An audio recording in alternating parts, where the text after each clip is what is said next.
Hello，大家好，今日繼續同大家一齊畫油畫。今日嘅畫布尺寸一樣係18×24cm。呢度係上堂剩低嘅畫筆同調色紙。咁呢個嘅顏色再加啲黃色同橙色就好適合畫一個南瓜啦。用單色定咗南瓜嘅高低左右，然後就可以開始畫外輪廓線，跟住就畫結構線，最後仲有投影。上色嘅部分會從深色開始畫到淺色，前期唔好咁快畫細節住先上咗一層顏色，之後可以再慢慢調整。背景色就係有唔同嘅灰，有一啲係暖啲嘅灰，有啲係偏藍嘅灰。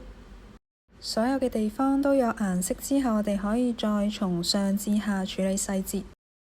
深淺色嘅過渡唔需要畫得太順滑，因為南瓜嘅表皮質感係好粗糙嘅。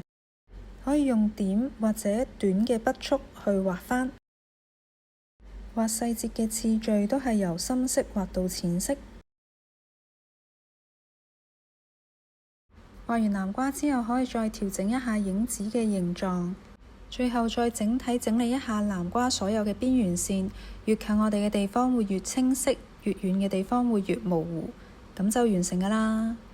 希望大家鍾意咁樣嘅油畫分享，我哋下次再見，拜拜。